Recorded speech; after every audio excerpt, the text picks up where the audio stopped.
Another potential backfield you could target is the Colts, and that might be the biggest question that gets asked this week by those hunting on the waiver wire. Which running back do I target, Wolf?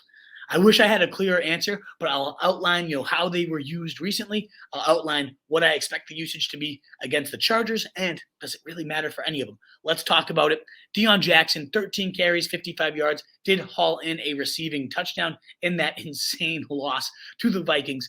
But we did see him take a clear backseat to Zack Moss, only 4% rostered right now, who saw 24 carries for a whopping 81 yards.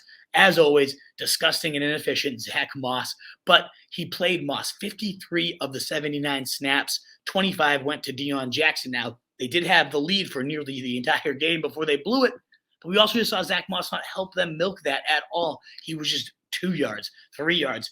I think his long went for the day, went for 6. I mean, it was just a hideous performance from Zack Moss, as it always really has been for him.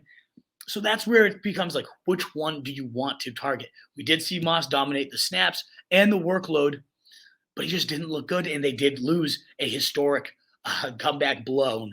So I do think Deon Jackson, honestly, if I had to pick one, if I had to tie my horse to this race at all, I'd probably go after Deon Jackson, the more talented back by every eyeball, every efficiency metric, whatever it is.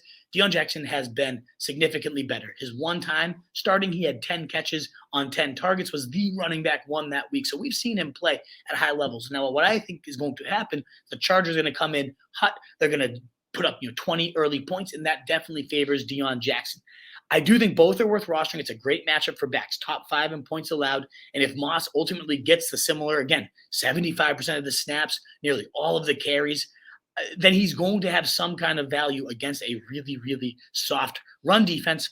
But to me, the upside is much higher with Deon Jackson, given comeback mode, given the receiving potential of him.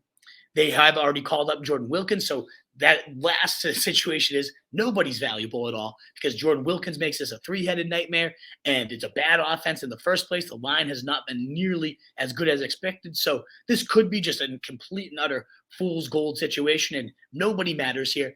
I'm banking on Deon Jackson being the most valuable one, but I'm also think both are well worth rostering just to see what happens given the workload. It's likely to start with Moss, but I think Deon Jackson is the one that ultimately has the more talent, has the better receiving profile, and is the more valuable ad this week. What is up, you fantasy wolf? Thanks so much for tuning in. If you haven't already, share your thoughts in the comments, check out some more videos, and join the newest Wolfpack by subscribing below.